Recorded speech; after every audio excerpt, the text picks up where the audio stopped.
सुप्रभात बच्चों। आज हम पढ़ेंगे पाठ 17 बाज और सांप। इस पाठ को पढ़ने से पहले इसके लेखक जो हैं निर्मल वर्मा, उनके बारे में हम जानें। निर्मल वर्मा जी का जन्म जो है 3 अप्रैल 1929 में हुआ था। इनकी जन्मभूमि है शिमला।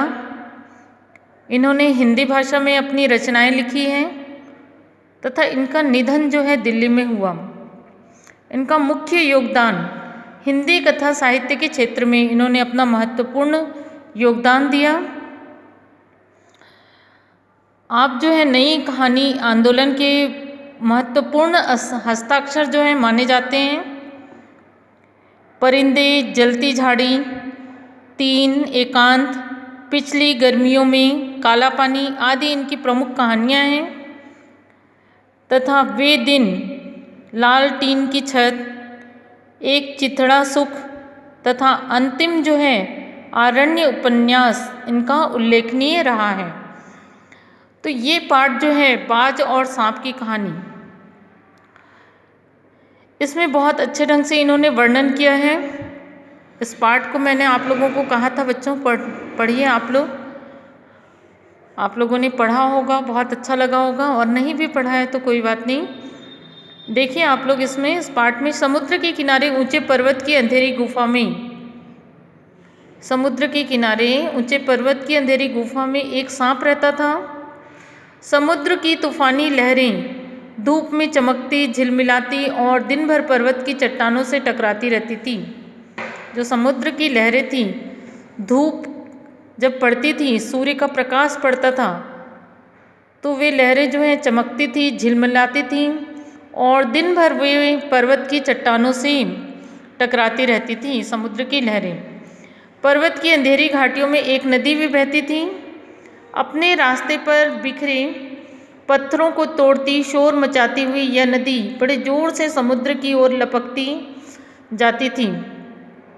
जिस जगह पर नदी और समुद्र का मिलाप होता था, वहाँ लहरें दूध के झाग से सफ़ेद दिखाई देती थी, क्योंकि पानी जो है तेज़ी से, नदी का पानी जो है समुद्र के पानी से मिलता था, जिसके कारण वहाँ पे लहरें कैसे दिखाई देती थी? दूध के झाग से सफ़ेद। देखा है आप लोगों ने दूध, उसमें झाग रहता है बेटा। जैसे ही ताज़ा दूध निकाला जाता है तो उसमें बहुत झाग रहता है, तो वैसे ही ये समुद्र की लहरें दिखाई देती थी।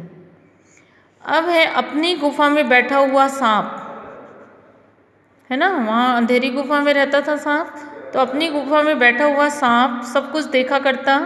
लहरों का गर्जन, आकाश में छिपती हुई पहाड़ियाँ, टेढ़ी मेढ़ी बल खाती हुई नदियों, नदी के गुस्से से भरी आवाज़ें।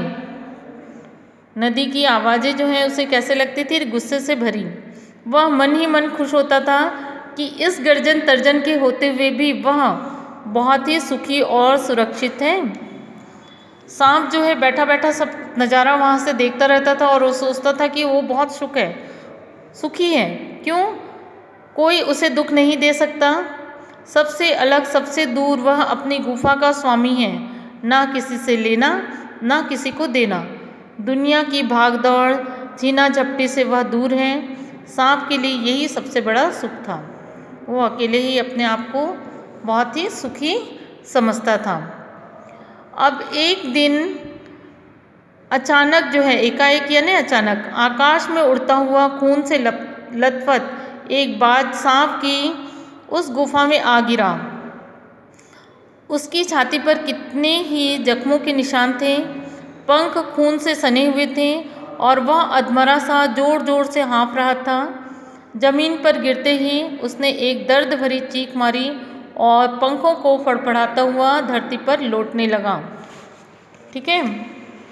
अब क्या होता है, एक दिन अचानक जो है एक बाज जो है खून से लथपथ उसकी गुफा में आ गिरता है। उसकी छाती पर बहुत ही जख्मों के निशान थे, पंख जो है खून से सने हुए थे, अधमरा सा था वो और ज़ोर ज़ोर से हाँफ रहा था और ज़मीन में गिरते ही उसने एक दर्द भरी चीख मारी और पंखों को फड़फड़ाता हुआ ज़मीन पर लौटने लगा। डर से सांप अपने कोने में सिकुड़ गया किंतु दूसरे ही क्षण उसने भाप लिया कि बाज जीवन के अंतिम सांसों को गिन रहा है, उससे डरना बेकार है। सांप जो है एक क्षण के लिए तो डर जाता है, लेकिन दूसरे समय ही वो सोचता है कि इससे डरना बेकार है। यह सोचकर उसकी हिम्मत बढ़ी और वो रेंगता हुआ उस घायल पक्षी के पास आ पहुंचा। घायल पक्षी के पास आता है, उसकी तरफ कुछ देर तक देखता रहा, फिर मन ही मन खुश होता हुआ बोला, क्यों भाई, इतनी जल्दी मरने की तैयारी कर ली? कौन बोल रहे हैं? सांप ने बाज से कहा। बाज ने एक लंबी आह भरी, ऐसा ही दिखता है कि आखिरी घड़ी आ पहुंची है, लेकिन मुझे कोई शिकायत नहीं है। मेरी जिंदगी भी खूब रही भाई, जी भरकर उसे भोगा है। जब तक शरीर में ताकत रही, कोई सुख ऐसा नहीं बचा जिसे ना भोगा हो। दूर दूर तक उड़ानें भरी, आकाश की अंतिम ऊंचाइयों को अपने पंखों से ना पाया हूँ। तुम्हारा बड़ा दुर्भाग्य है कि तुम जिंदगी भर आकाश में उड़ने का आनंद कभी नहीं उठा पाओगी। उसने सांप से कहा कि भले ही मेरा आखिरी समय है, लेकिन मैंने अपनी जिंदगी को बहुत अच्छे से जिया है। अब है सांप बोलता है, आकाश, आकाश को लेकर मैं क्या चाटूंगा? आकाश में आखिर रखा क्या है? क्या मैं तुम्हारे आकाश में रेंग सकता हूँ? ना भाई, तुम्हारा आकाश तुम्हें ही मुबारक, मेरे लिए तो यह गुफा भली है। इतनी आरामदेह और सुरक्षित जगह और कहाँ होगी? सांप ने इस तरीके से जवाब दिया।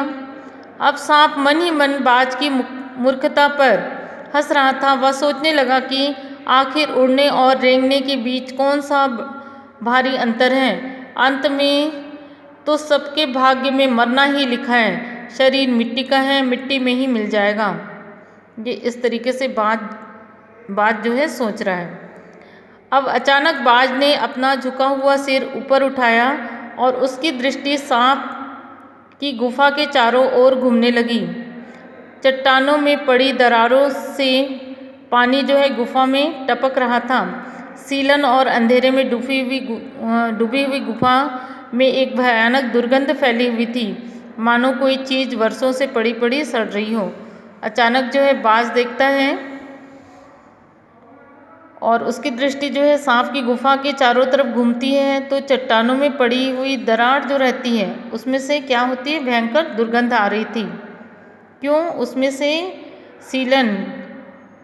सीलन था और पानी जो है गुफा में टपक रहा था और ऐसा लग रहा था जैसे कोई चीज़ जो है वर्षों से सड़ गई हो। अब है बाज के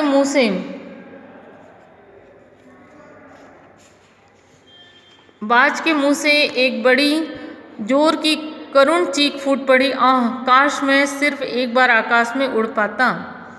इस तरीके से बाज जो है सोचता है।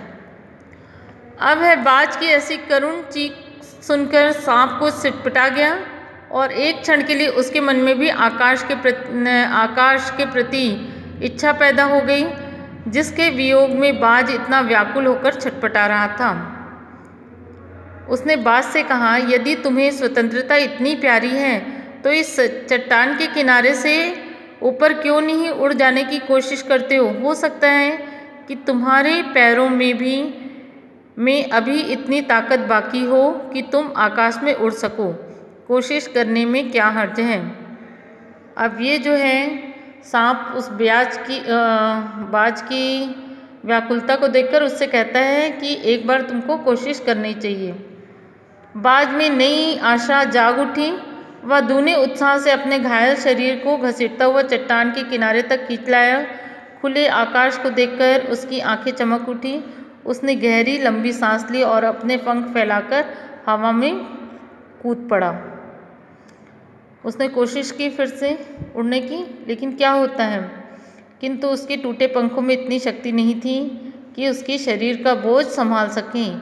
पत्थर सा उसका शरीर लुढ़का और नदी में जा गिरा। एक लहर ने उठाकर उसके पंखों पर जमे खून को धो दिया, उसके थके मांदे शरीर को सफ़ेद फेन से ढक दिया, फिर अपनी गोद में समेटकर उसे अपने साथ सागर की ओर ले चली।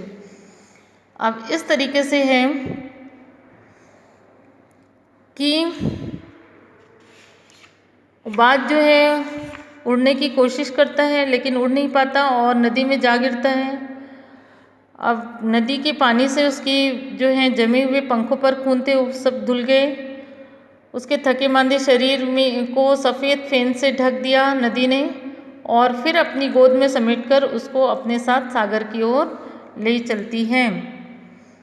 ठीक है, अब आज के लिए बच्चों इतना। नेक्स्ट वीडियो में मैं आगे का पार्ट समझाऊंगी।